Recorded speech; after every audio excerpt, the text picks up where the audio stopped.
Listen up or run for cover. Dropping knowledge from the people who have it to the people who need it. The real Brad Lea is dropping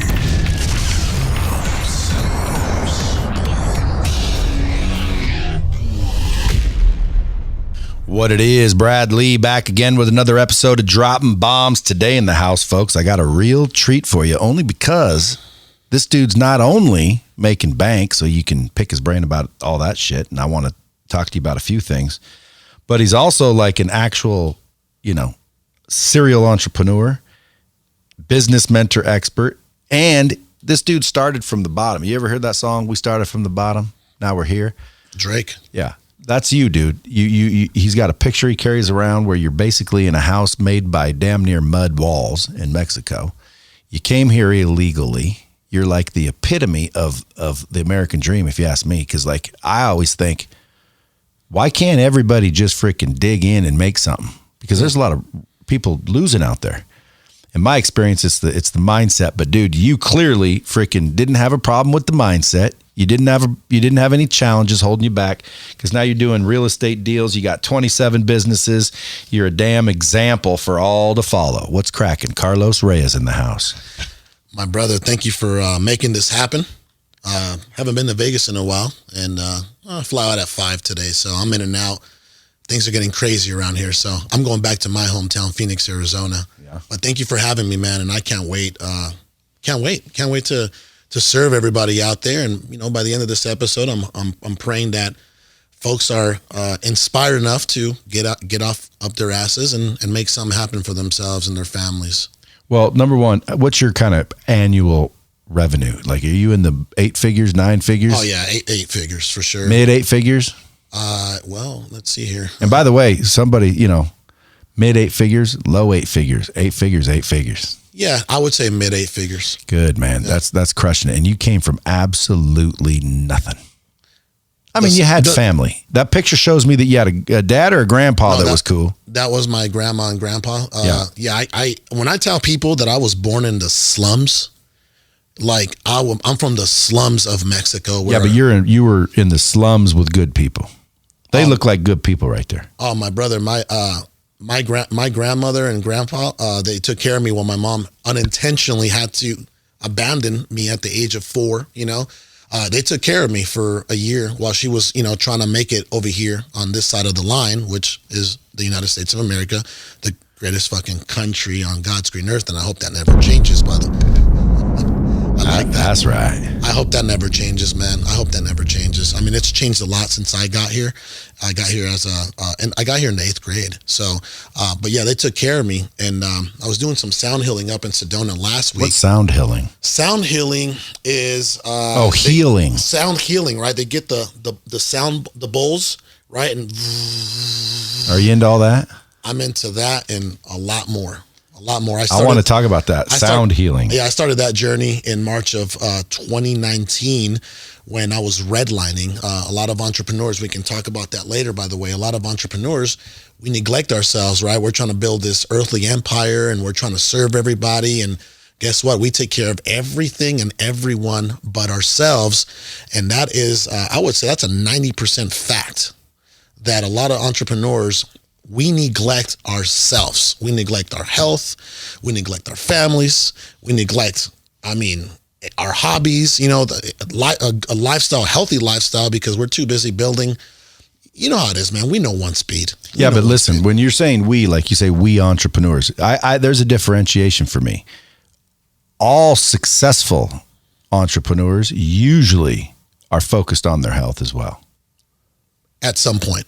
Because otherwise they wouldn't be successful. Because again, just because you're making millions of dollars, but you're a big old fat fucking slob, and your fucking heart attack's about to happen, and your kids are going to be left with shit, and your financial affairs aren't in order, and you die, and the state takes your shit, and everyone's trying to figure out, no succession plan. To me, you're an entrepreneur, you're making money, but that's not necessarily successful. So to me, when I say successful entrepreneur, they definitely focus on their health. So when you say we, you mean the majority of entrepreneurs aren't necessarily doing the right thing. No. Well, I believe that everybody goes through that phase You know, it's kind of a phase in the ladder of entrepreneurship, right? I'll give you an example. We were so busy from eyes open to eyes closed in survival mode, trying to build. You know, what goes out the window? You know, the gym. This is early. I mean, I'm sure, again, I may be wrong, but in your early entrepreneur years, all you were obsessed with was what? Being successful and building something, right? Yeah. After you're, you know, okay, you get a little bit of a cushion, then you're like, oh shit, I'm starting to gain some weight here. I'm not very healthy lately. Man, I've been neglecting my parents. I've been neglecting, you know, my wife. I've been neglecting my family. At some point, I do believe that a lot of people go through that, man, until you have a reality check. And for the most part, God willing, it's not too late for people. Do you think it's like, if I could think back, if I could change things, I wouldn't have, because to me, that's priorities you're talking about. Our priorities change. When we first got started, boom, everybody's like, screw the gym, right? Mm-hmm. I got to hustle.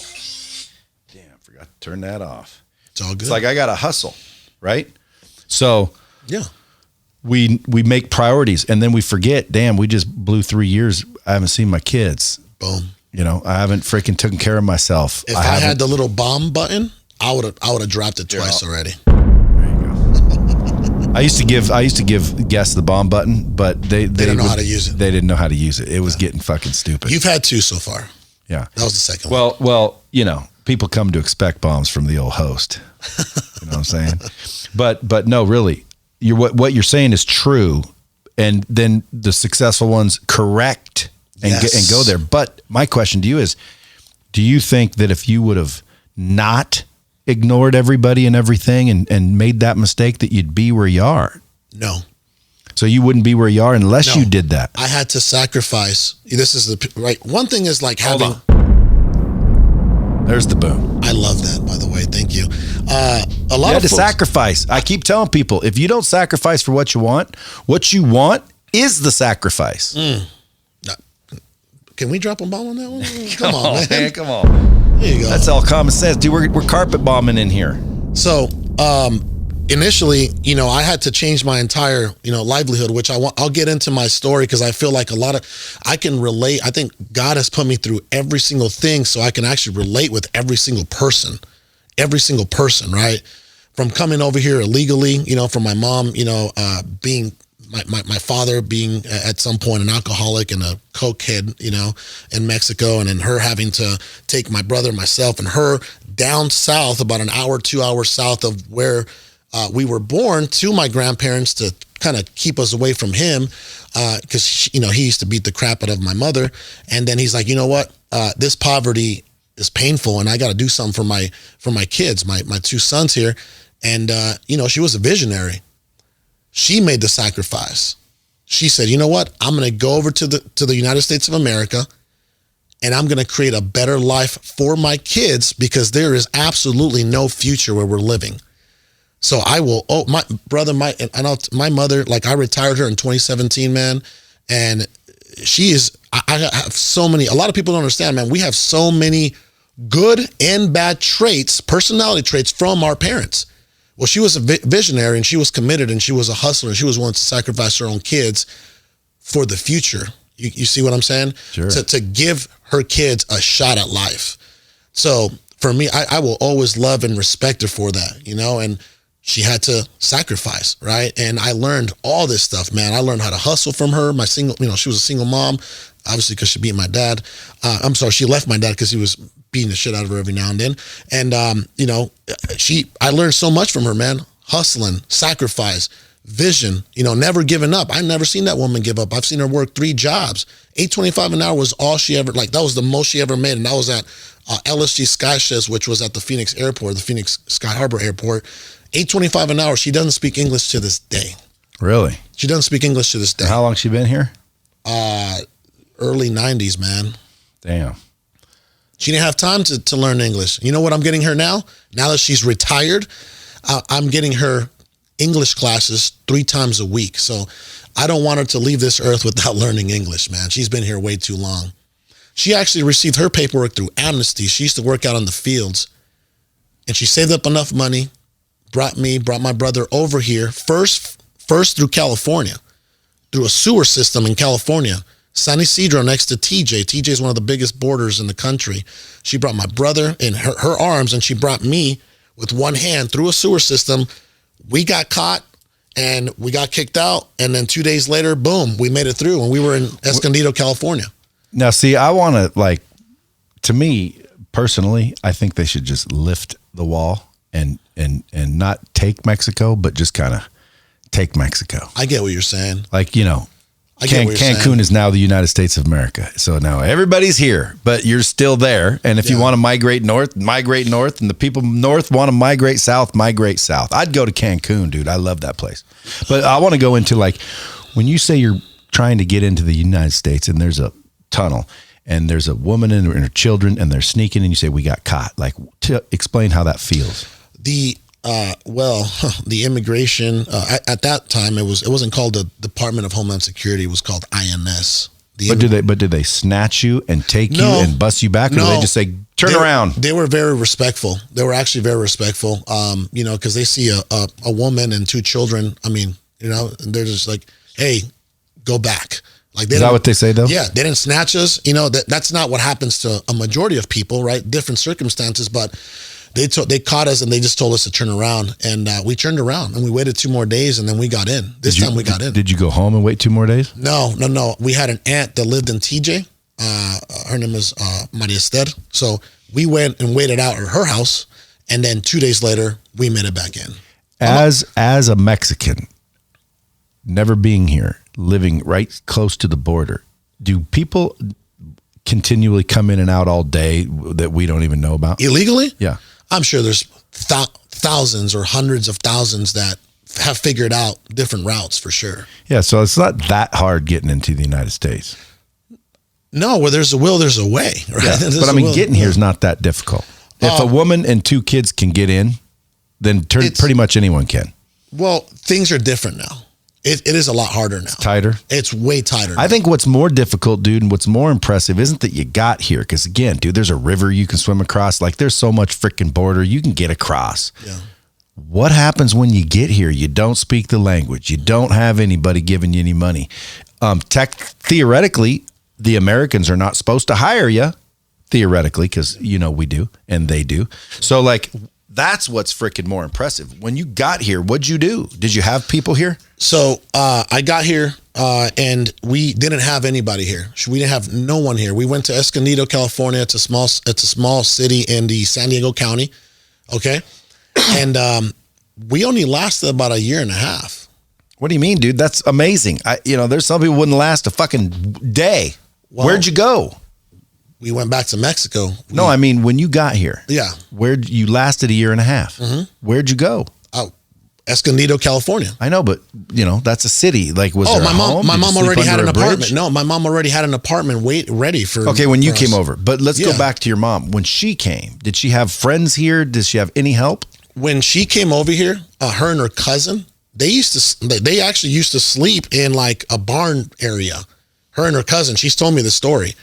They used to sleep in like the barn when they were working the fields for whoever owned the barn and the fields, right? That's where she used to sleep.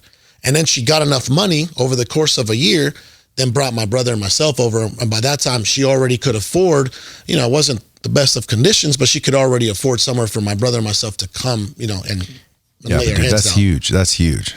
Thank you. No wonder you love her so much. Everyone loves her mom, but that's awesome. She's a warrior, man. She was my superhero for sure. She is my superhero. She's Wonder Woman. Dude, that's great. When I hear about, coming over, to me, that's easy. It's what happens when you get here. How the hell do you freaking cope then?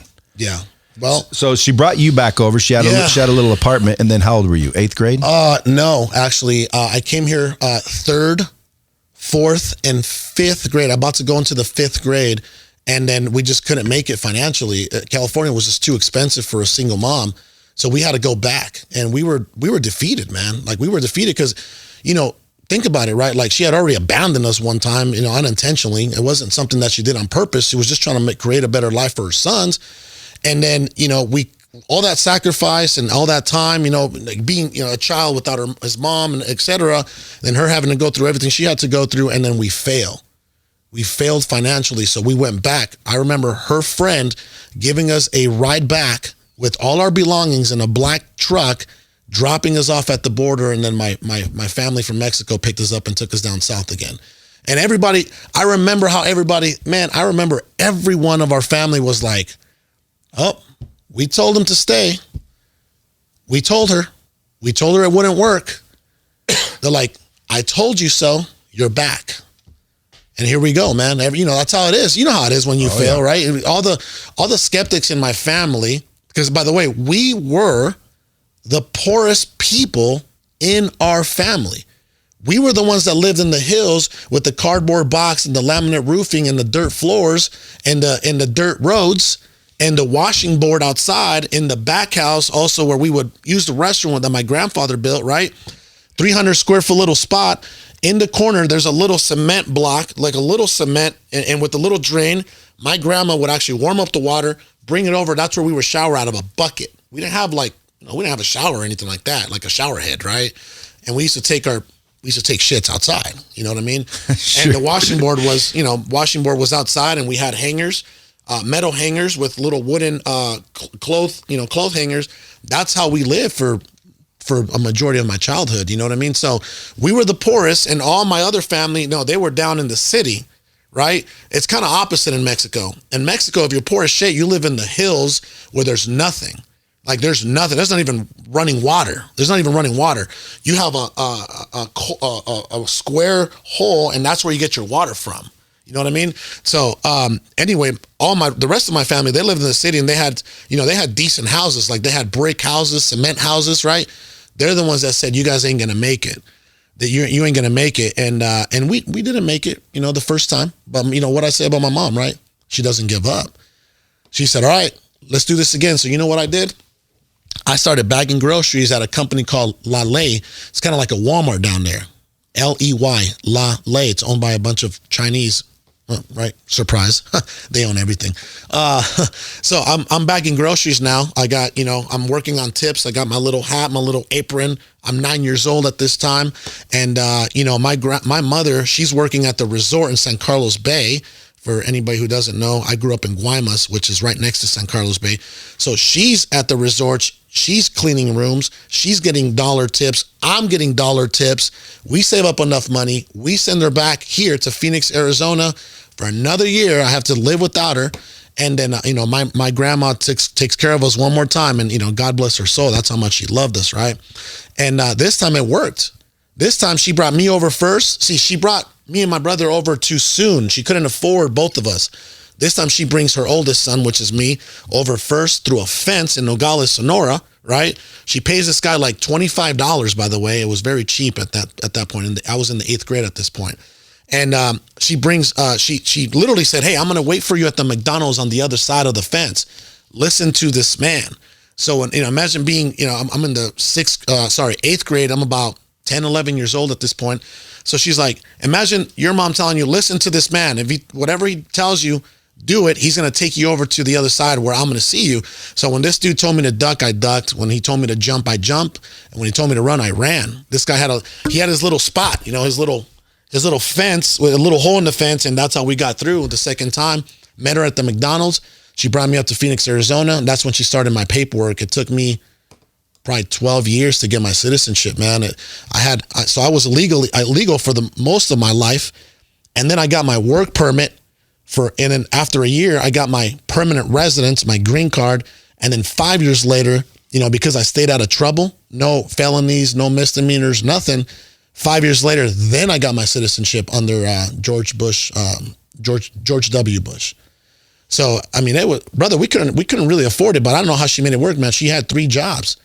And she made it happen for me and my brother, man. Like, it's not easy. By the way, it's very expensive to get your U.S. citizenship, your paperwork.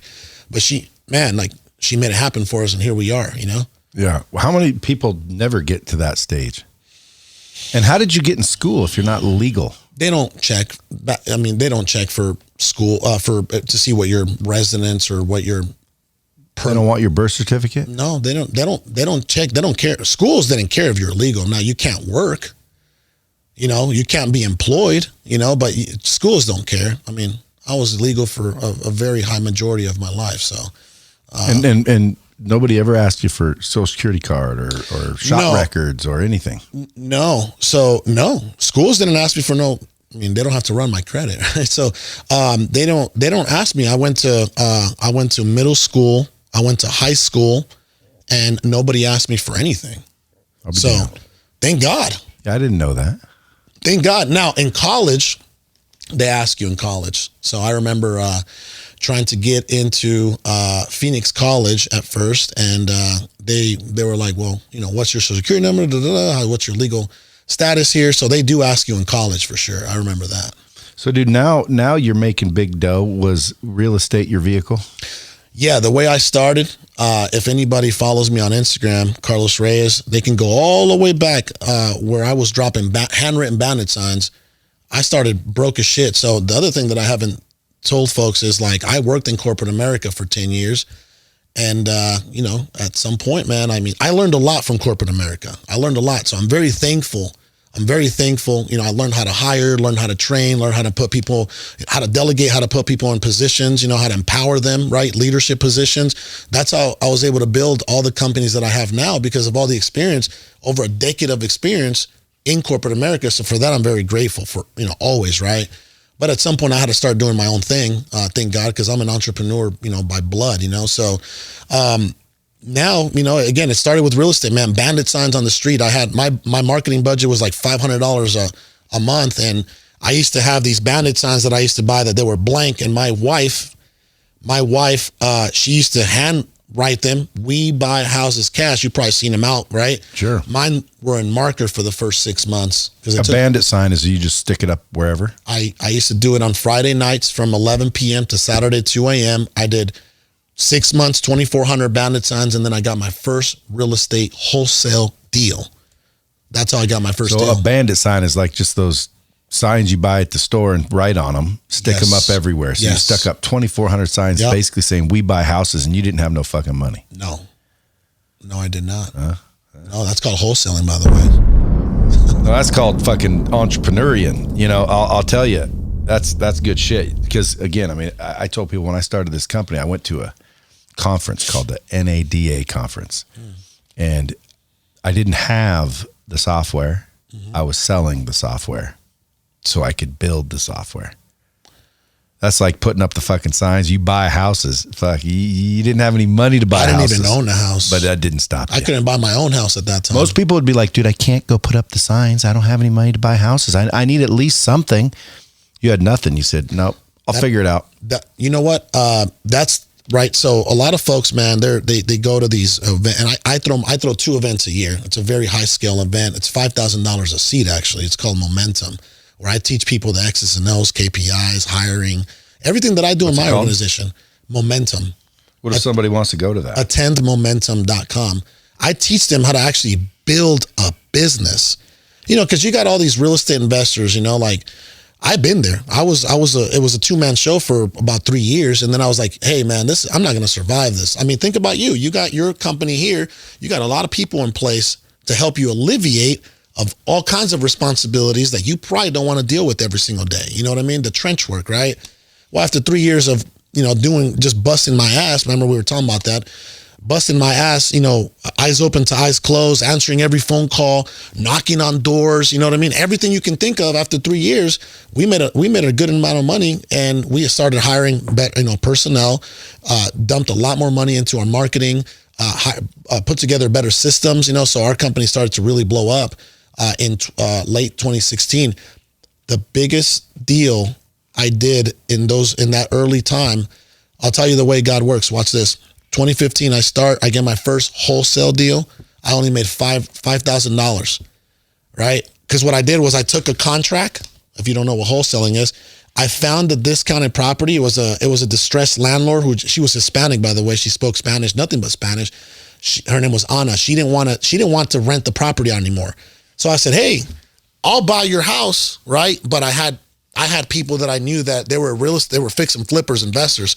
So I was like, yeah, I'll buy your house, whatever. Went to the appointment, did all that, walked the property, put her under contract. So now I have the rights to this property. So what I did was I hit up a guy from Facebook named BP, Brian Ponciano. He was a heavy fix and flipper over in Phoenix at that time. And he's like, man, I don't want that shithole. I said, whoa. I said, hey, man, there's 2 fix and flips on the same side. Because the comps just weren't adding up. But I said, hey, there are 2 fix and flips happening on the same street, on the same side, 2 doors down. You need to buy this house. At this point, I'm trying to convince this guy to buy this house because it wasn't much of a deal, but it was a deal because I had inside information that one guy named Jared Vidalis, he was flipping 2 properties on the same side that I got that property, right? So BP's like, okay, I'll walk it. He walks it. I assign the rights to that deal to him. I make $5K. He fixes and flips it. He makes about $35K. That was my first deal. You know what I did with that $5,000?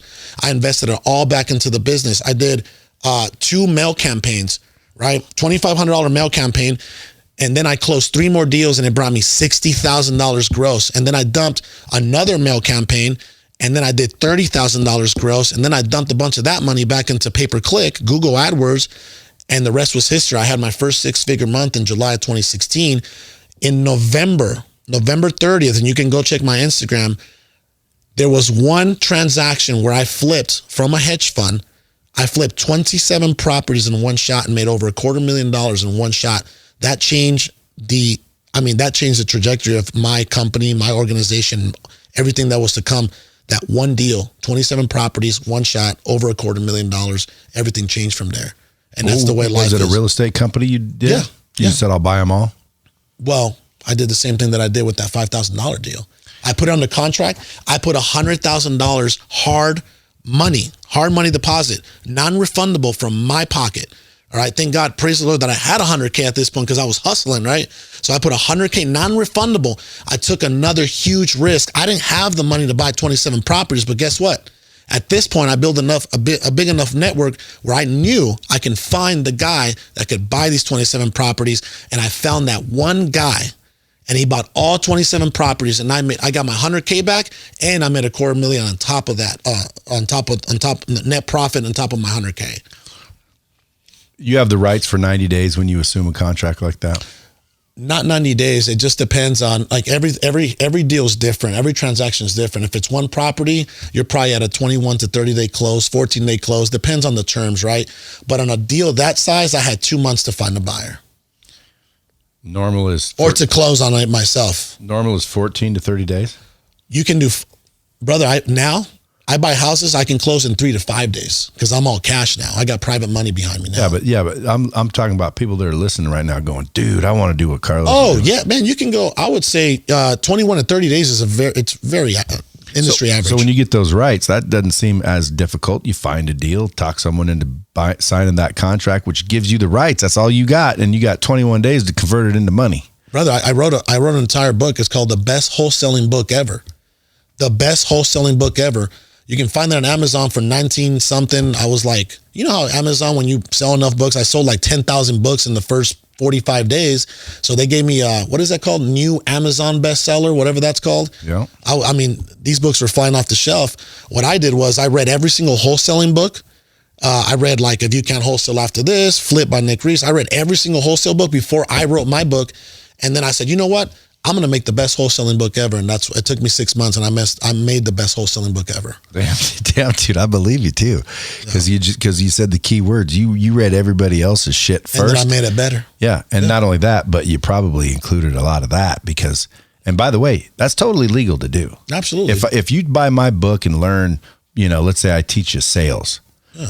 No, you can go write a book off my book. You just can't use my words. You just make up your own. Like basically you regurgitate what I taught you, and then now it's yours. Yeah. So this book's probably everything everybody else had, which was all good shit too, and yours with practical freaking experience. My personal experience right? from it, yeah. And that collection's probably why it is the best wholesaling book ever. And no disrespect to any of those guys, right? But I built a company. I built a real estate company. People, you build a real estate company? Yeah, I actually have a chief financial officer, a chief operating officer. I have a sales director that oversees my acquisition managers. I have junior acquisition managers. I have a disposition manager. I have an asset manager that handles all my fix and flipping. See, All those dudes that wrote all those books, they didn't build a company the way I built a company. You see what I'm saying? So is that all in the book too? Everything. Dude, you guys better go get that book. Where do they find it? Amazon? You can go to Amazon or you can go to allinnation.com and get it for free. You just pay for the shipping. There you go. Allinnation.com. All In Nation? You got the hats right there. Dude, that's a pretty good website you got there. Allinnation.com, yeah. Like all in, like I'm all in? I'm all in, baby. So now you're crushing it. You're doing 8 figures. Mom's retired. Wife's retired. Well, sure. Well, I retired her first, of course. My mom got Yeah, but that goes without saying. She got a little upset about that. Listen, if you're making 8 figures and your wife's still working, it's because she wants to. If she has to, you ain't making dick. It would be insulting. She threatens me sometimes when I try to take her Amex away. I'm going to go get a job. You told me to quit my job. You told me to quit my job, right? I'm like, okay, I don't know if your wife's ever done this, right? I said, all right, babe, well, let's use the rest of the week for you to find a job. I've been with her since I was a kid, so she knows I'm fucking around, right? But I'm like, yeah, go get a job. Go get a job. Go work for $20 an hour somewhere. See how that goes. I won't do it. She can't even make enough money working a regular, babe, I love you if you're listening. She can't even make enough money working a regular 9-to-5 job to pump the freaking 91 gas in her freaking Escalade extended vehicle. Yeah. So good luck. Well, I don't know about that. She can make more than that. But my wife, I get what you mean though. But my wife, I don't want her working because I don't like the fact that, like, one time when I first met her, we were laying in bed on a Sunday morning, chilling. Mm-hmm. The sheer curtains were blowing in the wind. Little Maroon 5 playing on the radio. Which song? Little breakfast in bed Sunday morning, actually. Ooh. Right? And her phone goes off, and it's her boss saying she needs to come in. And she's got to go. Well, I didn't want her to go. And I'm like, I don't like the feeling that some dude, no less, that's crazy. Some other dude, and again, I'm not crazy jealous, but I do like what's mine. But absolutely, I didn't like it. I said, this dude can call my girl anytime he wants and say, show up. And when she went there to show up, what was she showing up for? A little bit of money. Yeah. Well, I didn't need that little bit of money anyway. So I'm like, babe, do you really want to work? What do you want out of life? She says, I just want to be a housewife. And in so many words. And I'm like, good, because that's what I like. Someone has to raise the kids. Exactly. Someone has to be home to freaking handle business, dude. That's a whole different responsibility. It's a huge responsibility, and it's a lot of work. And I think most people underestimate and underappreciate their housewife. And it sounds like, she's just a housewife. Just a housewife? Like, dude, a housewife, 9 times out of 10, is the one running shit. Oh, yeah. They're just smart enough to keep it quiet and let the man out there making all the dough think he's running shit. Yeah. So, like, I know I'm not running shit at home. But I will like, tell people that are listening, if you have a wife that's working, let her work. Because again, if my wife wanted to open a business, man, go open a business, but you're not going to work for some dude. Boom. Unless I need you to work for some dude or girl. It doesn't matter. But if you don't need to work, I got enough money for both of us. You don't have to. And she didn't want to. Does your wife want to or no? No, she just threatens me when I don't want to give her something. That's just leverage. She's smart. Yeah, she knows what to do. Yeah, she does a lot of things to leverage me. Yeah, but does she know? I don't want to educate her, but all she has to do is move to Nevada, and then what's half yours is half hers. Then she doesn't have to ask. We're gonna stay in Arizona then. Yeah. So you've been together forever though. So which technically means, okay, she helped you build that shit. So just remember that next time she wants something, you better give it to her. Brother, that's why I mean, all the girls in the world right now are going.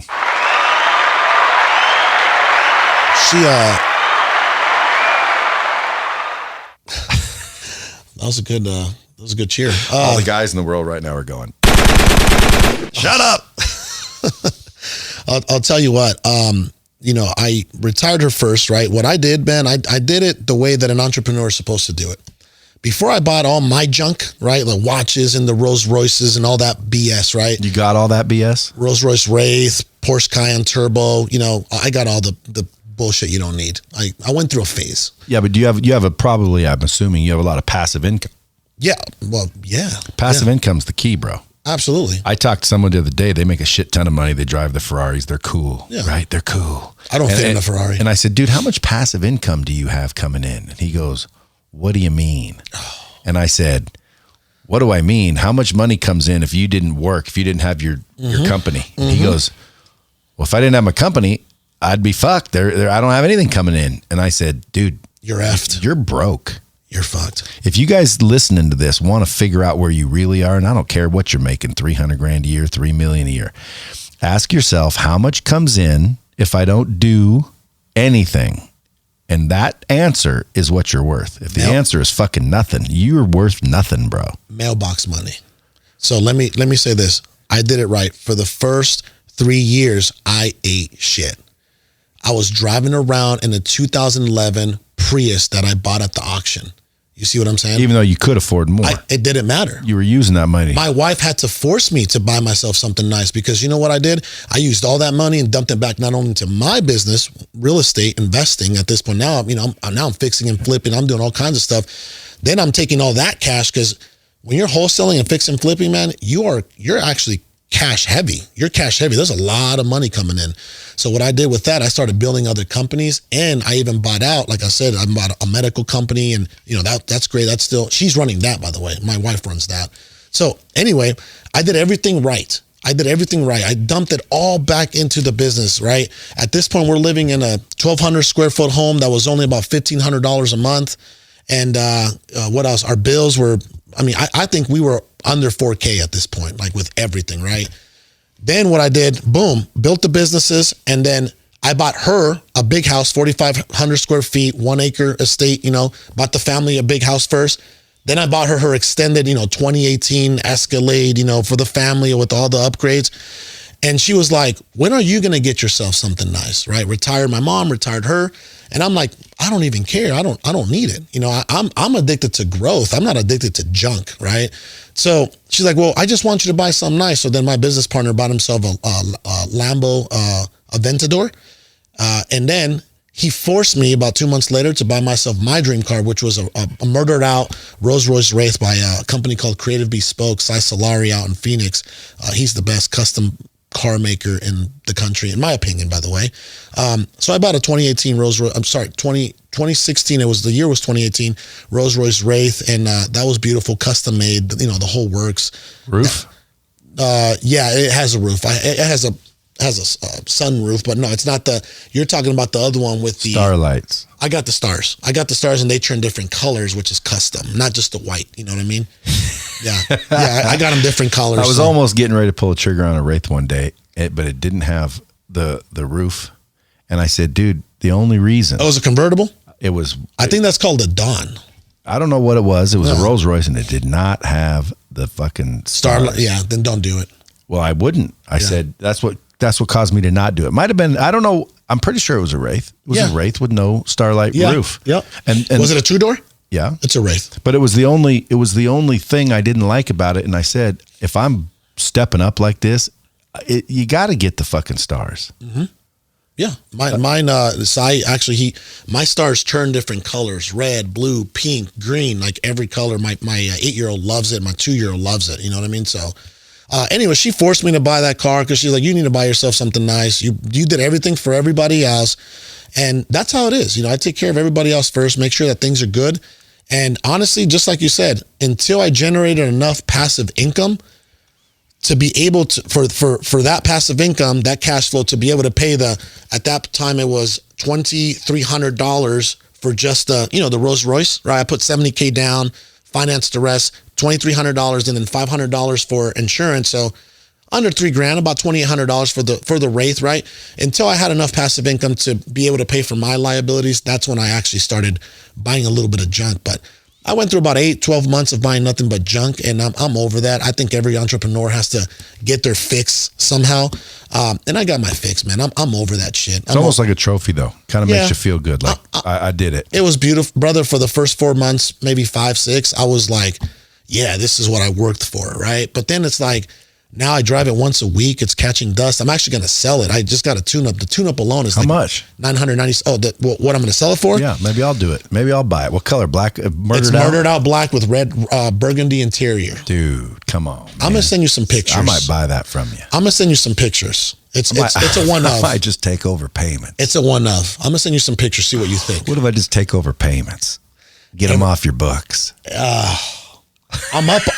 Remember, I put $70K down. I'm up on it right now. You can't be. Well, give me the VIN, dude. I'll tell you exactly what it's worth as soon as we're done here. Okay. And I might even buy it. How many miles? 19 something. All right. Yeah. All right. And it's a 16? I believe it's a 16. Look it up. It has to be a 16. It has to be a 2016. Text somebody down in your team and say, hey, go get the VIN to that Wraith. I'm going to need it. You know what? My guy Jose said, "Hey, the tune." I did a oil change. It was like $900 some for an oil change, and he just texted me right now, and I said, "Hey, I'm about to jump into a podcast." So he just did my oil change because guess what I'm doing? I'm gonna sell it. I don't need it anymore. Yeah, well, let me see if I can pick it up from you. Okay, that'd be cool. You could say, "Fucking old BL's driving my hand-me-downs." You would love it, dude. I'm looking for something cool. I've been driving my Raptor for like 2 years, and I love Raptors. And I've almost bought a Wraith. I almost ordered a Ferrari. I'm about to order a Ferrari too, but I want a Ferrari and a Wraith. Now, why do I want one? Well, now because it's just freaking. I want one. Yeah, that's it. You got to get the itch out. That's it. Well, I've had them. Yeah. I went through the phase, and now I'm back in the phase. And you probably will too, one of these days. Well, I prefer my fucking truck. Yeah. If they said, dude, you can't have anything but one thing, I'm taking my Raptor. Okay. It's utilitarian. It's badass looking, you know. Yeah. I don't drive the Ferrari fucking 180 miles an hour anyway, so I got rid of that. Yeah. I would have had a Wraith right now, but it didn't have the starry roof. But not only that, I just bought a RV dealership. The money I used for that RV dealership could have been in my garages, and then I wouldn't have bought the RV dealership. Boom. And last month, that RV dealership, I think my share, because I bought it with a partner, was $90K. There you go. Now again, how many more months? And that's this bad month. Yeah. So $90K times 10 months, $900K. $100,000. That fucking investment is now going to pay for the Ferrari for anything you need. And that's what people need to understand. Yep. Tell them about it. Passive income. Delayed gratification. Delayed gratification, right? What are all the kids doing these days, or all the entrepreneurs? They get a little bit of money and they go nuts. They have no discipline. They get a little more. We all been there. You know, I've been broke as shit. And, you know, as soon as I got some money, I wanted to just go crazy, you know, but guess what? You got to have the discipline.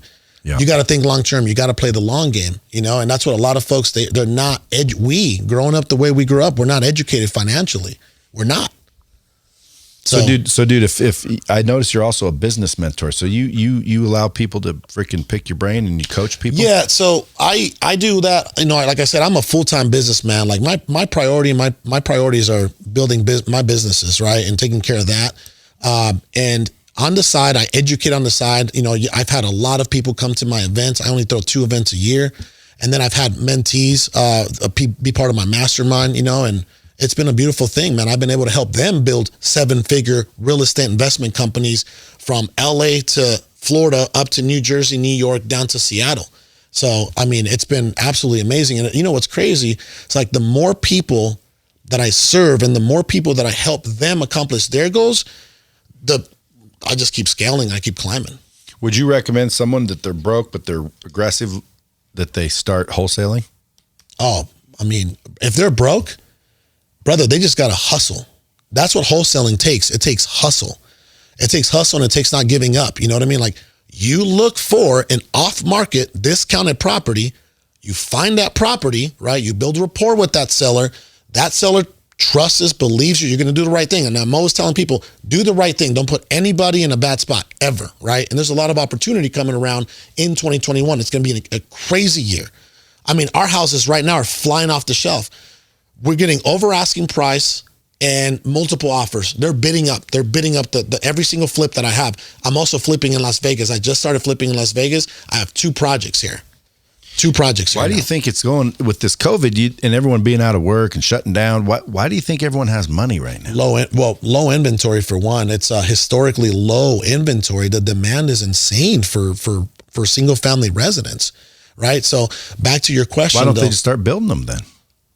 They're developing a lot. There's people are still developing a lot. I mean, your town specifically, I've been a real estate investor in this town since 2016. My company, nationalcashoffer.com, was the biggest wholesale company here, 2016, 2017, and part of 2018 until everybody caught up. So back to the question about if you have no capital to start with, just like me, I had no capital. All I had was a vision, some commitment, and a lot of hustle. Again, who's willing to work their asses off from sun up to sundown, even though you're not going to see money for 6 months? That's the life of an entrepreneur, right? I did Andy Frisella's podcast mid-October, and he said that he went like 10 years without seeing a dime. Oh, yeah. 10 years. And I visited his studio and his first form warehouse. The HQ, the new one? Yeah. Dude, sick, isn't it? Bro, like this guy has like a 20,000 square foot gym. Yeah. And then he has a full-blown basketball court next to it. And an office above it. He has the office above it. And a yes, Porsche. Him and a race Porsche sitting there on the floor. Right there, a blue one. Yeah, I saw it. Yeah. Dude, that ain't nothing he's got compared to. Like, he's got some serious shit. That ain't nothing. And dude, Andy Frisella, did he take you to his farm or any of the other shit? Not this time around, brother. I was in and out. Dude, that dude has way more shit than you think. Like, when you go to headquarters, you're like, holy shit, dude, that guy knows what cool is. Bro, I was inspired. Like I wasn't motivated. I was inspired. You know what I mean? I was inspired. Oh yeah. So I was inspired, man. And I saw everything, man. He has a barbershop in there. He has a locker room, almost like NFL style. It was crazy, man. It was puts people's names up, has all the gear there for him. Yeah. It was beautiful, bro. Dude, I don't even know how he knows to do all that shit. But brother, one thing he can do is build a fucking culture. The humility from him and his wife and his brother Sal. Oh yeah, Sal's cool. Yeah, the humility, bro. I thought his wife just worked there. She was giving me the all tour while Andy was taking care of business, right? And her name is Emily, right? This beautiful person, tall, and she looked like she worked there, like she was a model for First Form, right? And I said, hey, thank you so much. I'm like, what do you do here? She's like, oh, I'm Andy's wife. I'm like, what? Right? Like the humility from those folks are insane. I think it's a St. Louis thing. Look at her Instagram. She's like a good-looking, new, young, fresh Martha Stewart. Yeah, she's amazing, and her heart, like she has a beautiful heart, man. Yeah, beautiful heart. Well, that I think it's a St. Louis thing. That's what I'm saying. Because Andy Midwest and Sal are like that. His dad's like that. Yep. Like everybody out there is like fucking real good, down to solid earth. people. Down to earth. And Andy doesn't flaunt the shit that he has. No. Like I always tell people when people are like, Andy's driving his car, and I'm like, dude, that's one of like 50 at least. Yeah. And they're all sick automobiles. Like he's got four GTs, and those are rare by themselves. That's insane. Yeah, dude. And he just somehow knows what cool is. Like if I had $1 jillion, I wouldn't know all those cars to buy. Yeah. Like, I don't know what the fucking coolest shit is. I just call Andy and say, hey, what's cool? Yeah. Oh, yeah. You look up cool in the dictionary, you see Andy. He's a straight shooter. He is what he portrays to be. Yeah. Which is a beautiful thing. Yeah. So you're like in Phoenix, cruising around, you're in a Wraith, everybody's obviously noticing you. How does that make you feel? I went through that phase. It's called the status phase, right? Like, in my opinion, I went through 3 phases as an entrepreneur. The first one was survival, right? I mean, survival was part of my entire life. I went through survival for so long. And I would say like the first 4 years of just me being a successful businessman, a successful entrepreneur, I was in that survival phase. And then I went into, once I can actually just kick my feet up a little bit, and I had my mom's taken care of, my wife's taken care of, the family's taken care of, the business is taken care of, everybody's taken care of. You know what I mean? I said, okay, I'm gonna kick my feet up. Then I went to this, I did this almost like the status phase. So I went from survival to status. The status was, look at me, I'm the biggest, I'm one of the top 3 real estate wholesalers in the nation, right? Like, look at me, I'm Carlos Reyes. Look at my Wraith, look at my estate, look at my watches, look, you know what I mean? Like I went through this bullshit ass status phase. which I feel like I had to go through it. I had to get it out of my system. I think that lasted about 8 to 12 months, the status phase, right? Now I'm in the best phase of my life, which is servitude. Now I'm like serving other people, man. And I treat everybody the same. I don't give a shit. Brother, I was around, you probably know this guy, Joe Marion, right? Yeah. He offered me to stay at his condo in Miami. He gave me his phone number. He's like, hey, man, swing by. Because I told him I was going to do an East Coast trip because I know DJ Envy and Caesar. They're real estate investors, by the way. If you don't know who DJ Envy is, he hosts a show called The Breakfast Club, right? So my buddy Caesar, that's his business partner. They want to see my operation, right? I just had Cole Hatter. You know Cole Hatter? Yep. Yeah, of course you know Cole Hatter. I was just driving him around yesterday. He came down to check out my shop. And he sent me a beautiful message, text message. I showed my wife, right? Because it means the world to me, man. This guy, this is what he said. Watch this. You'll love this. This is from Cole Hatter's mouth. He says, bro, super impressed with your operation, man. Love your story, brother. You literally are the American dream. Literally told me that yesterday. I said that at the beginning of the podcast. At 521. Yeah. Because you are. The only thing Cole has a few issues, but mainly it's all with his genitalia. I haven't seen it, so. Well, neither have I, but you know, his wife complains about it. Oh shit. Sonya's beautiful. She's an amazing person. I was just awesome. talking, we were trying to get passports and I was talking to her this morning. She's a great soul. Met them at Thrive. Yeah. Yeah. Met them at Thrive. Again, Cole's a great dude. He just, got a small package. It happens. It does. But it does. You can't get blessed with everything. Not sometimes, everything. Not everything. He's a funny dude. He's a good looking dude. He's blessed with great kids. Sonya's awesome. Yes. He's fortunate. Great He's network. making good money. Yeah. Everyone likes him. Yep. What's the downside? Well, for him, it's his penis. It's small. But Cole, and I'm sure you'll hear this. If anyone knows Cole Hatter or doesn't, just tag him on this podcast and say, Cole Hatter, you got to hear this, bro. Because what I heard just the other day is they had this little Avengers deal. Like I was one of the speakers. Yeah, well, again, all you little fucking superhero real estate investors got together. I was the Mexican Thor, literally. That's what they called me. Yeah. Well, again, I heard somehow, I don't know who told me, but someone sent me a DM and said, fucking, your boy Cole's talking shit about you at the Avengers. Was he? Well, not legit shit. Yeah, kind of like me. Yeah, I know. Yeah. But I don't know if the guy was just fucking with me. Yeah. But he said that. And I said, oh, I'll get him back one day. And here you go. There it is. Karma. There it is, folks. Right? Cole, you got a small Drop the wiener. bomb on him. Dude, if I cut an inch off his dick, he'd have a scar on his butt. Oh, are you saying you're saying this man is pissing on his balls? Is that what you're saying? Well, if he could piss, I've heard it's so small the shit comes out like the pee cells come out single file. You can't really pee it. It can just drip. How did he make those two beautiful girls he has? Well, I don't know. They don't look like him. In vitro or what? The spinning thing. I don't know, bro. I don't know.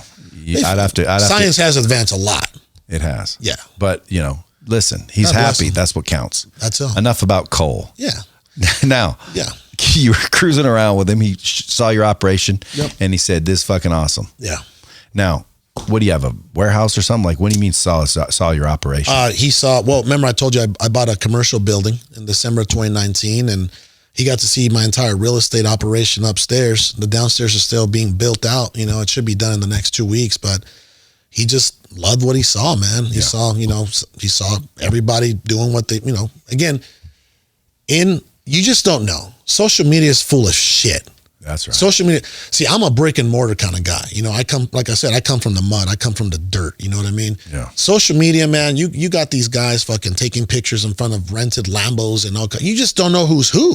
Yeah. You know how many times I've been jacked on social media by different people, and I'm not saying like I wasn't investing into businesses. It was just like, hey man, social media, here we go, right? Hey man, I'm gonna put you in the Kevin Hart giveaway campaign. I paid like $8,000, right? I got like 70,000 people off Kevin Hart's audience or whatever, right? And then I was like, okay, but they're not paying attention. They don't give a shit of who I am. I'm not giving nothing away, right? And that's what's. See, dude, I tell people this all the time. I get hit up all day. Yeah. Brad, you should be, with your content, you should be at 3-5 million followers. I can put you in this and Kylie Jenner and all these fucking people. And I said, nope. And I'll tell you why. You just said it. They don't give a shit. They don't give a fuck. They don't give a shit. They're following you to get a luggage set from Kylie Jenner. $20,000, $10,000. How's that going to help you? No. You want people to follow you that are interested in you. Yeah. If they're not interested in you, I don't want them. But you know what these guys say? They say, listen, I'm going to get 70,000 people there, Carlos. You're the one that has to keep them. Content's king. Yeah, well, guess what? They don't stay. No. From what I've heard, you're like the 100th person that said they've tried it and it doesn't work. It doesn't work. How does it keep happening? Well, they find new people. They find new morons. Brother, I went up to like 1 million followers on IG, right? And I'm like, holy shit, my engagement used to be 2 to 3%. I'm at like 0.50 now. And by the way, your algorithms change too. It's now those social media they think you're fucking, nobody wants to hear what you have to say. Boom. So they don't do that shit. No, yeah. So what I'm doing now is I'm working with some folks, and you know, I'm not a numbers guy. I don't give a shit about status, right? They can shut down social media today, and guess what? My businesses are still making me money. You know what I'm saying? Yeah. I don't give a shit, right? Jesus Christ didn't have social media. Look at the kind of impact he had on this world. Yeah. You know, Mother Teresa didn't have social media. Gandhi didn't have social media, right? Hey, Jesus had so much impact. You know, here we go. Nobody even calls him his real name. Here we go. What's his name? Yeshua. That's right. Yeah. Then why are you calling him Jesus? That's like your name's Carlos Reyes, and when you leave, I just call you Chico. You can call me Charlie. No, Chico was in here, dude. You don't know Chico? Now pretty soon everyone's like, fucking Chico. And then you'd say what? Who the fuck is Chico? Exactly. You'd say, my name's Carlos. And they'd be like, well, dude, I heard you on dropping bombs, dude. And then if he walked off and he goes, all right, later, Chico, would you think that's offensive? Absolutely. See, is that what we're doing to our Lord and Savior? Hold on, though. Yeshua. That might be a whole different conversation. It is. It right? is. That's Everyone keeps telling me, you know, because I touch it on a few podcasts. Everyone's like, dude, just do a whole podcast on it. You say a lot of triggering shit, and I love it. Well, I say real shit.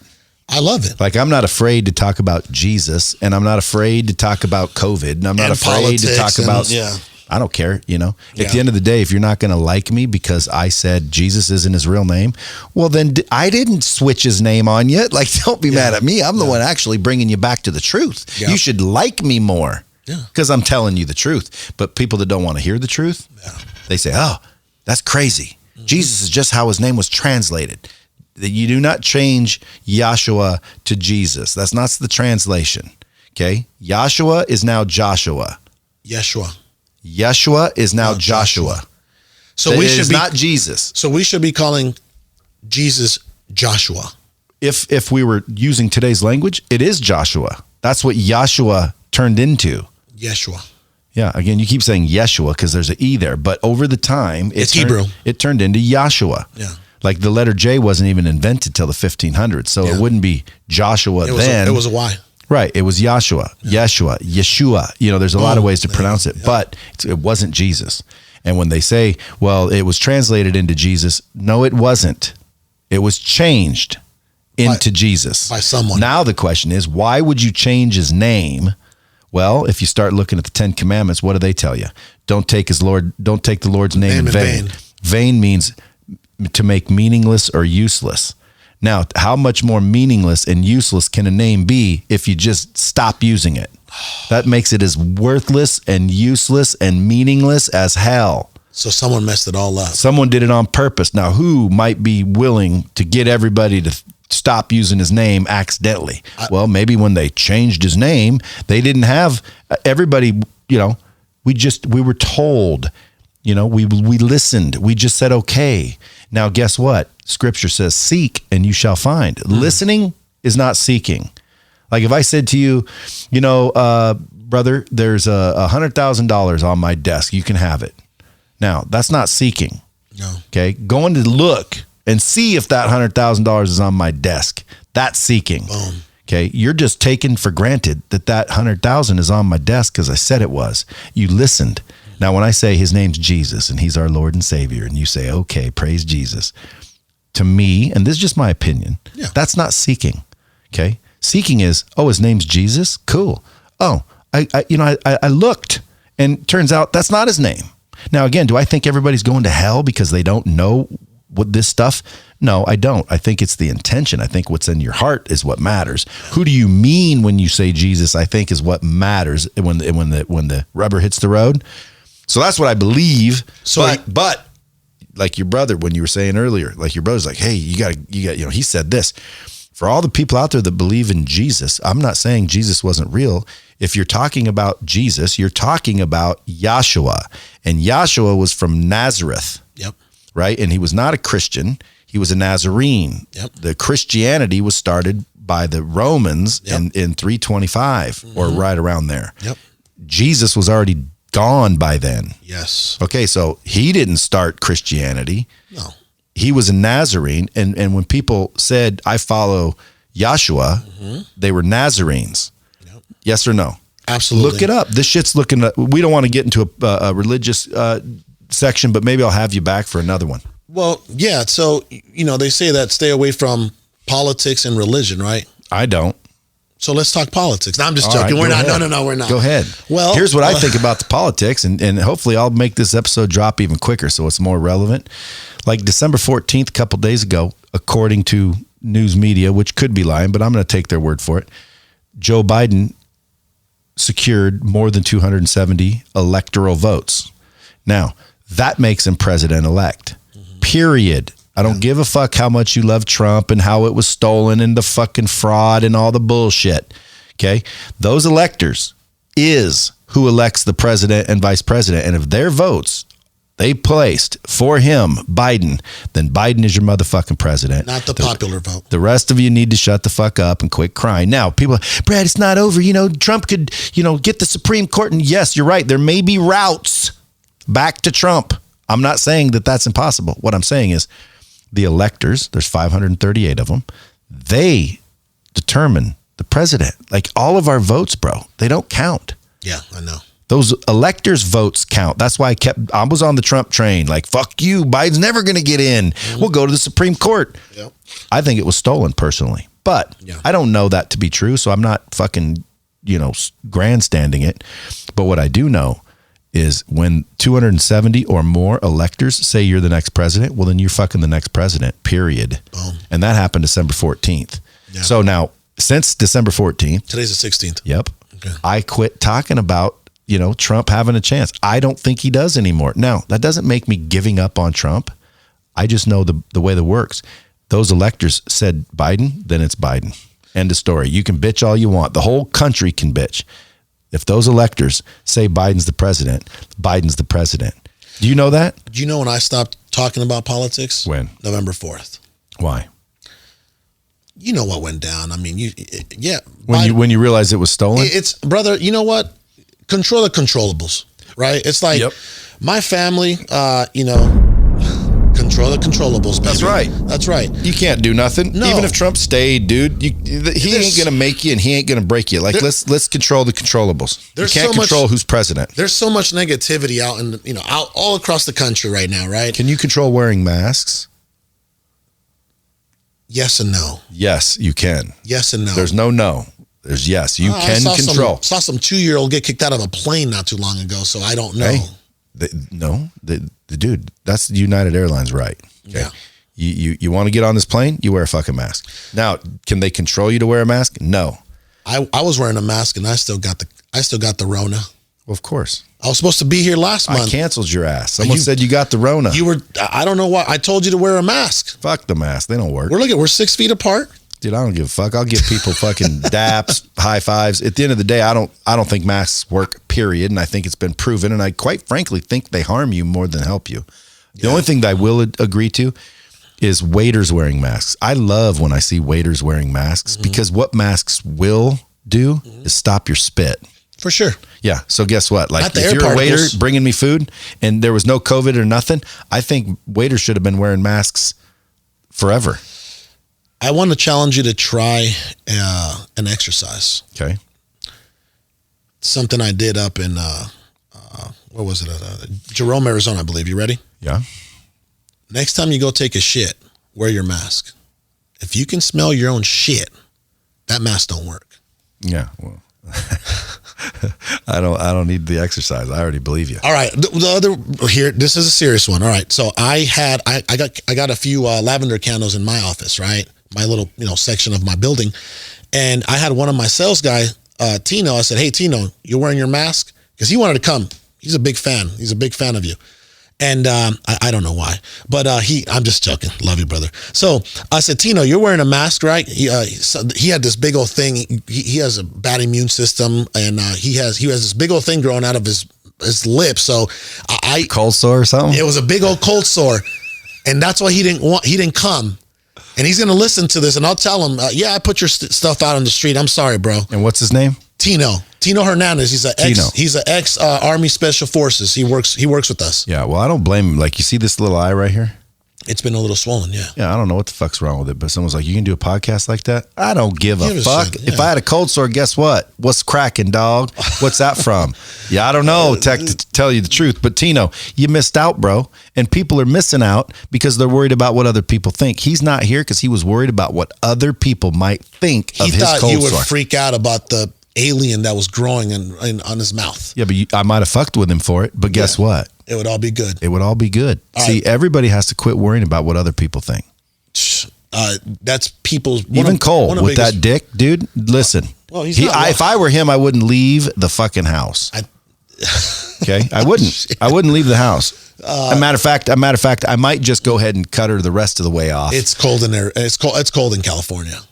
It don't matter, dude. So even Cole should just not worry about what other people think. And he doesn't. That's what's great. He doesn't affect him at all. You'd never know. Yeah, you wouldn't. And Tino, no one would have cared about your cold sore. Well, your herpes. That's what it is. It's a fucking herpes. It is a type of herpes for sure. So it's a herpes. It's a herpes. Okay. So Tino has herpes. Tino has herpes. So he knows Tino too.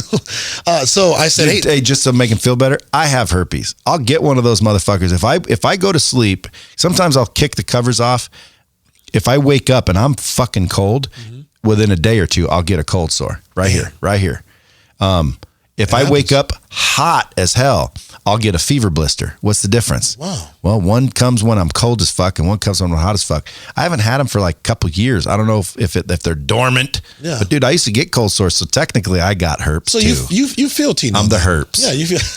Me and Tino are herpes brothers. Herpes brothers. There you go, Tino. So I had him do this real quick. He had a mask on. He had his black mask on. I had my lavender candle on. I said, hey, masks don't work. I said, blow out that candle. And he tried to blow it out, and he couldn't blow it out. So I don't know. I don't know if masks work.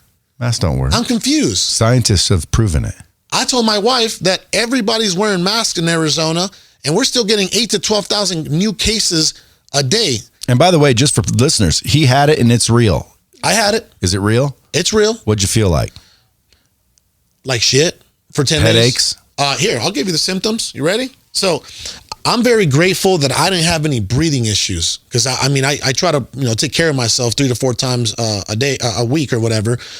So my lungs are in good shape. But I'll tell you this: headaches, body fatigue, body aches, night shivers, night sweats, and you just feel like shit. What about taste and smell? I lost taste and smell for about 3 to 5 days. Was it in the beginning? No, it was in the middle. So you might have had it. How'd you know you got it? Well, I went to get tested. On your own? Yeah. Foolishness. Why? Fuck you. I ain't doing it. Well, they stuck, they're called brain scrapers. I ain't doing it. I did it. You know that's going right up next to your blood-brain barrier that's not supposed to be fucked with at all. Oh, fuck. What does that mean? That means, and number 2, the fucking tests have a 50% accuracy rate. So just because it says it's positive doesn't mean it is. And just because it says it's negative doesn't mean it is. So why are you getting tested? You might as well just flip a fucking coin. My wife was like, I need to know if you have it. You don't. You got tested. It said you do. That doesn't mean you did. She had it in June. How does she know? Check this out. She had it in June. She didn't know, but she lost her taste and smell, all that in June. I didn't quarantine. Her and I even had intimacy. So it's not sexually transmitted. I'll tell you that much. You didn't kiss her? Yeah, when you're married that long, dude, fucking leads to kissing. We might have kissed a little bit, but that's not really our specialty. We did what we had to do a few times, right? And we have 2 kids. Cuddling's not your specialty? Cuddling's not my specialty either. But you didn't get it transferred through sexual actions. I didn't quarantine either, man, which is absolutely insane. So you're a super spreader. Oh, I don't know if I'm a super spreader, but I'll tell you what, I'm not a super getter because I didn't get it in June. Right. I got it in October after I went to Texas and spoke in front of 1,200 people. Someone there got it. Someone there had it. And my wife said, hey, I don't care if you speak on stage in front of 1,200 people. I just don't want you to take pictures and shake hands. And guess what I did? Took pictures and shook hands. Because that's what we do. Yeah, it's not what I do. You gave me a bump, and I can't even have COVID for a few months. I got the antibodies. Yeah, but I'll give people bumps anyway. Dude, I didn't like hugging motherfuckers before COVID. Okay. Did you? Are you a big hugger? I'm not a big hugger, but I'm a handshaker. Yeah. Well, fist pump. Boom. What's the difference? We'll do a fist pump, I guess. What do you want to feel? The warmth of my palm? No, fist bumps are good. Fist bumps I got are gorilla fine. hands. Dude, fist bumps are fine. I got to go do a couple keynotes coming up. And I said, one of them's supposed to have 2,000, one of them's supposed to have 500, one of them's supposed to have, little under 300 people, high-end ones. Wait, people are showing up? Yeah. Where? One's in Houston, one's in Salt Lake City, and one's in Miami. Okay. So what are you going to do? I'm going to do a keynote. I'm going to do my 1 hour comedy special. You going to wear a mask? Fuck no. If I have to wear a mask, I'm not going. Let me ask you now, this. will I wear a mask on the plane because you have to? Yes. That makes no sense. I know, but I commit, in other words, like sometimes I'll go to a restaurant, you got to wear them in, then you can take them off, which is stupid. But guess what? I play their fucking game. So when I say I'm not wearing a mask, I'll wear a mask when I got to go somewhere. Yeah. Like, dude, if I got to go out and I want a fucking steak, right? I'll wear a mask into the table, but I won't wear a mask like in my car on the way home I only wear a mask when I have to, and I try to stay away from places I have to. That's all. I was thinking about that on the plane here. I'm like, why the hell do I have to wear a mask in a plane, right? Oh, like planes are safe? Literally, all they do is put they do one empty seat, right? Courtney didn't get his first class. It was a last minute thing. So dude, from here to there, you'd be foolish to do so. Yeah, you're right. It's a 40-minute flight. 3 hours plus is good. So let me just say this, right? I'm like, wait a minute. I'm right next to this dude I don't even know, and I have to wear a freaking mask in this freaking tube. But they shut down the restaurants in California because I was supposed to go to the Avengers studio, but then we streamed out of Cody Sperber's studio in Tempe because I told Cody, I'm like, I'm not going to go to Cali if everything's closed. Yeah. When I went to Thrive, everything in Hollywood was already closed. It looked like a deserted, it was a freaking desert, man. Like everything was shut down. It was sad. I stayed at the W. Man, the W was not the W in Hollywood that I remembered. Of course not. So you got to wear a freaking mask in a tube, but they shut down restaurants. They're not shutting down the planes. Dude, strip clubs. The airlines, the strip clubs are open. Is Mayweather's open too? Yeah. Okay, but you can't operate a business in Cali again. You just can't do it under the regulations of the county and the state. So like if I had a business and I wanted to stay open, like the dudes in New Jersey. Yeah. That one dude that's got his gym open and thriving, he's got like $1 million in fines. He's been to jail. They've boarded up. He's ripped him down. He's basically saying, fuck you. And guess what? If every business that wanted to be open did the same thing, there's a lot of people suffering. Shit anymore. Yeah. It's unconstitutional. Would you agree? Yeah. But you know what? I don't want your Dropping Bombs podcast to get censored. So maybe we should change the subject at some point because people are censoring the shit out of people. Oh, dude. Matter of fact, we shouldn't even have said COVID. Damn. They look for that, don't they? Well, I'm just trying to help people. If they shut her down, they're not going to help anybody. That's true too, because I had Rashid Battar on here.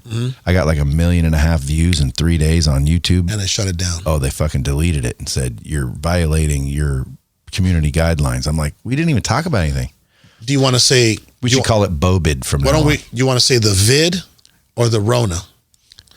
Why don't we just say the Rhone Burgundy? All right. The Rhone Jeremy. Okay. Yeah, we can call it that. I think it's too late. Yeah, we already said a bunch of shit. Folks, if you're listening, share this out because Facebook's not going to let us continue. No, they're not. If this episode gets deleted, dude, I'll be really, really, really surprised because we're not saying anything. We're just talking about a couple of opinions. I'm not telling anyone to rise up and not get vaccines and all this shit. I think you need to do whatever the fuck makes you comfortable. Like if you want a vaccine, go get one. I personally am not getting one. Okay. But I'm not mad at someone who wants to get one. I think my mother-in-law wants to get one. I'm like, I wouldn't, but go ahead. Why? I want to see what happens. Me too. Like zombie apocalypse might happen. And, Well, just whatever happens. Like right now, I read an article that there's Bell's palsy happening to people that are getting vaccine. And I'm like, are you kidding me? What? And by the way, you know that there's no lawsuits allowed. So no matter what happens, you have no recourse on anybody. Yep. They're saying you will take this with no fucking recourse on anybody. So when you take that, you know that they're putting some shit in your body. If anything happens, they're not liable. 100%. So that to me tells me then I'm going to wait until a bunch of other people do it. So in 10 years, we won't be watching these infomercials that say, if you have been affected by COVID 10 years ago, call the law offices, blah, blah, blah. Yeah. We're not going to see that. Yeah, you are. No, we're not. Well, you can't. You're right. Exactly. But they're not liable. But if you could, you could, because that sounds funny, Yeah. If you received a vaccine from Moderna or Pfizer in 2020, you may be entitled to a payment. Mm-hmm. That's funny. Of $30. You might be a fucking zombie now, but you will give you $30. Well, listen, just for the record, for all these people, fact checkers listening, listen, I'm about do what makes you happy. Do whatever you think's right. That's it. Live and let live. Live and let live. Do what you think is best for you. I'm happy with whatever you choose. You want to wear a mask? Come on in. Get a mask on and get on in here and give me a fist bump. Boom. Let me ask you something real quick. I just had the Rona. Yeah. Should I get the vaccine? I don't. That's up to you to decide. Well, obviously, I don't want the vaccine. Well, I don't even get the flu vaccine. I saw a video yesterday that said even if you get the vaccine, doesn't mean you should run around and fucking start traveling again. You could still get the fucking Rona. What? Then why the hell does anybody get the vaccine? It's only going to work when we all have it.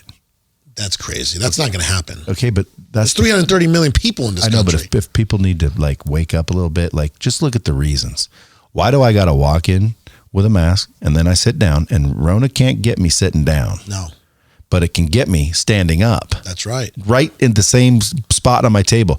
Okay, as soon as you realize that, okay, that's true. I could get it. Okay, then you're fucking stupid. A lot of it doesn't make sense. I know, but right there, once you realize this is stupid. Yeah. Now, do like I do. You don't have to cry about it because it's stupid. There's some people crying about it. This motherfucker's had a mask the whole time. Have I fucked with him at all? No. Why? I don't know. Dude wants to fucking wear a mask. Let him wear one. But I'll tell you what. When you're trying to tell me a mask right here is for safety, and then as soon as you sit down, it's no longer about safety. It's about, well, you got to eat. Well, then, dude, let it be someone's choice. If I want to go to a restaurant where people aren't wearing masks, that's an individual's choice. Yeah. Maybe there's restaurateurs that are maskless. Like I started to think about the other day, open a business and basically say, if you wear masks, you're not allowed in the business. They'll shut you down. Who will? You know who. No, I don't. Who will? You mean you can't operate legally? Shit, I did a bunch of shit growing up that wasn't fucking legal. All of a sudden, somebody's going to stop me now. Dude, I got a business license. They come in here and say, you can't operate Lightspeed. Dude, I hate to tell you, I'm operating Lightspeed. Now, if I don't have a license, I've never had a customer say, can you prove to me that you have a valid license to operate in Nevada?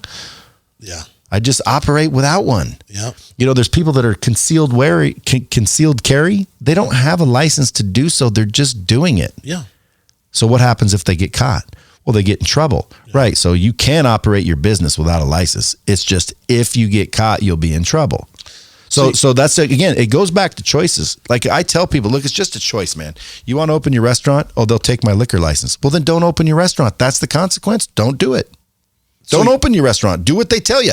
But what happens when they tell you to shut down your restaurant and then you say, oh, I can't remain open or they'll take my restaurant? Aren't they taking your restaurant now? Well, yeah, but I'll be open in 30 days. Okay, so go as long as you can. And pretty soon when you are out of money and they say, okay, open your restaurant and you can't afford to, they took your fucking restaurant. That's crazy. They took it. Yeah. Now, they would have took my license. Dude. Again, these are the choices every person has to make on their own. I'm not advising everybody gets all crazy. It's just your opinion. I would just say, do what you feel is best. I know that I am going to feed my family no matter what, even if I moved out of the country, even if I moved out of the frickin', if there was nowhere to go and the whole world was in trouble, Sweden, dude, they're open. Yeah. Move to Sweden. Move to Sweden. Wholesale. Wholesale. wholesale virtual. Yeah, you don't need shit for wholesale. You don't need a license to wholesale. Find a motherfucking deal and find some other that wants to buy it. You need a license to wholesale? No. You need a hustle license. That's it. You know what I'm saying? Excuses are like a-holes. Everybody's got one and they all stink. Okay, you want it, get up and get it. So you're saying it's better to ask for forgiveness than permission. I say it's up to the individual. In my case, if I got, like I shut down, everyone told us to shut down when it started, I shut down. Now, if they came in here and they said, shut down your business or your doors or you'll be fined, I'll shut my doors. Why? Because I can work from home. Everybody can go home. This is a functional business whilst complying. Mm-hmm. No one's ever got COVID from fucking Lightspeed. You know what? Go ahead. So they can all work from home. So I will abide because it doesn't strangle me. But if it came down to like, dude, if I do what you're telling me to do, I'm fucking dead. I'm dead. Well, then I'm not going to do what you tell me to do. I'm going to keep my business open and I'm going to hope there's enough fucking patriots around the world to support me. And again, like that cop got fired because he wasn't going to do the rules. Well, guess what? A GoFundMe put, $700,000 in his bank. Boom. Good for him. Retired He him. fucking stood up for what he believed in. Was that here or Cali? No, that was Cali. I saw it first on Andy's fucking stories. Okay. He was a cop, I think, in St. Louis, where he's like, guys, I ain't fucking enforcing this stupid shit. This ain't real. So they fired him. So now he's rich. Now he's rich. Early retirement. Everybody fucking hooked him up. Well, that's what I advise. Do what you believe so you're happy either way. If they take your business, guess what? You made the choice to defy the government. Shut down then. Don't defy the government. Do what you're told. But when it comes down to life and death, like if I don't open, my business is over and I am fucked and I am done. Yep. I'm not listening to some dipshit in Washington or fucking, in this case, Carson City, that's never owned a business and is not going to pay my bills. No. So what do you want me to do? Go get a job at Walmart. What the fuck are you talking about? Well, how can Walmart even be open if I can't? Yeah. Like, fuck you. Who's choosing? Dude, the weed stores are essential here. And the strip clubs. And the casinos. Like, fuck you guys. That's what I mean. Like, come on. I'm not stupid. If you want to do it for safety, I'll abide by the rules until I'm fucking in serious danger. Then no, sir. I'm not abiding by your dumb rules. How do these folks... How we're getting ourselves in trouble for no reason. See, this shows the immaturity of ourselves. Let me ask you this. Smart people, they just shut the fuck up. Let me ask you this, and that's why I'm trying to play it very conservative here as much as I can. Me too, but then I get carried away. You just can't help yourself. That's okay. So let me just ask you this, right? The margin between rich people and poor people, in my opinion, right now, there's a huge margin. There's a huge margin. How did they not see that doing what they were going to do, it was going to have this economic turmoil of course effect? They did. Do you think they did this on purpose? Again, in my opinion, there's bigger agendas. There's a lot of people getting rich right now. There's bigger agendas. Like right now, the vaccine, 95% survival rate, success rate.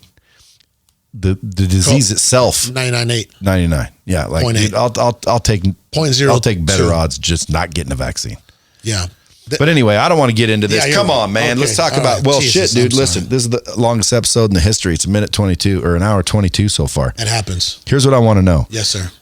If people want to follow you at Carlos Reyes on Instagram, that's it. They can go to National Cash Offer if you want to sell your house. Boom. This motherfucker buys houses. Cash, baby. Cash. Straight quick. Cash. Yeah. No. If you're looking for a freaking Wraith, bump his number, hit him in the DM.